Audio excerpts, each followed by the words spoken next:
हिंदुस्तान में सर्वोच्च अदालत ने आज इस बात पर फैसला सुनाया कि स्कूल कॉलेज में हिजाब पहनकर छात्राओं का जाना सही है या गलत। 2 जजों के पैनल ने इस मामले की सुनवाई की थी, लेकिन फैसले में दोनों जजों की राय अलग अलग आई।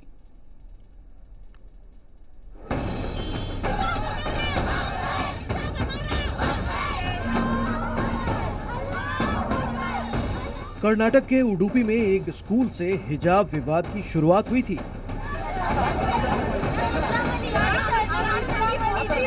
जो कर्नाटक हाईकोर्ट से सुप्रीम कोर्ट तक पहुंचा। और आज जब फैसले की घड़ी आई तो सर्वोच्च अदालत के जज ही बंट गए। कर्नाटक हाईकोर्ट का फैसला था कि स्कूल कॉलेजों में हिजाब की इजाजत नहीं दी जा सकती। इस फैसले को सुप्रीम कोर्ट में चुनौती दी गई थी। सुप्रीम कोर्ट के 2 जज जस्टिस हेमंत गुप्ता और जस्टिस सुधांशु धूलिया को फैसला सुनाना था। कोर्ट रूम में जस्टिस हेमंत गुप्ता का फैसला हिजाब बैन के समर्थन में था, जबकि जस्टिस सुधांशु धूलिया का फैसला हिजाब बैन के विरोध में। जस्टिस हेमंत गुप्ता ने कहा कि इस्लाम में हिजाब पहनना जरूरी प्रथा नहीं है। वहीं जस्टिस सुधांशु धूलिया ने कहा कि हिजाब पहनना या नहीं पहनना ये अपनी पसंद के ऊपर है, लेकिन सबसे जरूरी है लड़कियों की शिक्षा।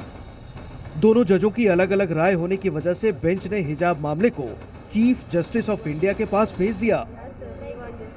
लड़की का अपना चॉइस है, वो अपने सिर पे हिजाब रखना चाहे, सिर पे अपना दुपट्टा रखना चाहे या जो भी कुछ करना चाहे, it is her own choice. ये उसके ऊपर बहुत ज़्यादा एम्फेसिस दिया है जस्टिस धूलिया ने। डिफरेंट रूल्स है और डिफरेंट गाइडलाइंस अगर गवर्न होना होगा तो उससे उसके एजुकेशन पे बहुत फ़र्क पड़ेगा। तो उन्होंने ये चीज़ के ऊपर ज़्यादा एम्फेसिस दिया है, गर्ल चाइल्ड की एजुकेशन के ऊपर।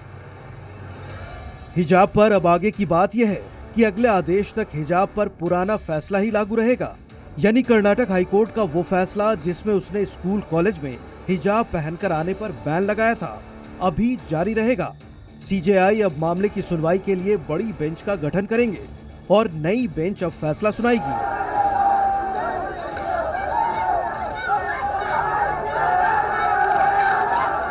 ये तो बात हुई सुप्रीम कोर्ट की। अब सियासत की बात करते हैं। राजनीतिक दल AIMIM के अध्यक्ष असदुद्दीन ओवैसी ने हिजाब को बेवजह का मुद्दा बताकर कर्नाटक हाईकोर्ट के फैसले को गलत बताया। जो हाईकोर्ट का जजमेंट था वो it was bad in law और उसके कंटेंट में भी वो खराब था और उन्होंने गलत कुरानिक कमेंट्रीज एंड ट्रांसलेशन को इस्तेमाल किया। वहीं समाजवादी पार्टी के सांसद शफीकुर रहमान ने हिजाब पर विवादित बयान दिया। उन्होंने कहा कि अगर हिजाब हटाया जाएगा तो आवारगी और बढ़ेगी और हालात बिगड़ेंगे।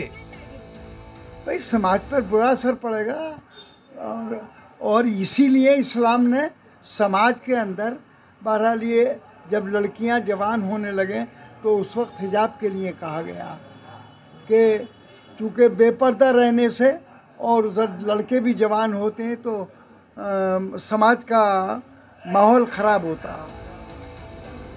कांग्रेस और बीजेपी दोनों ने बर्क के बयान की आलोचना की।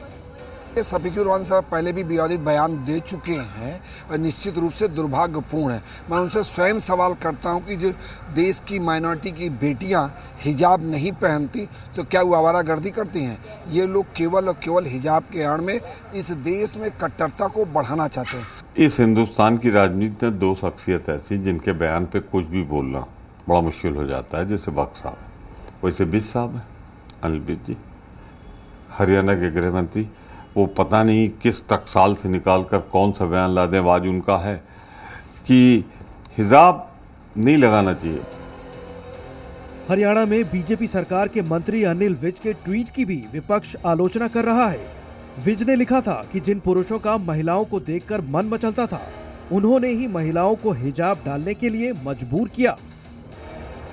ब्यूरो रिपोर्ट, जी मीडिया।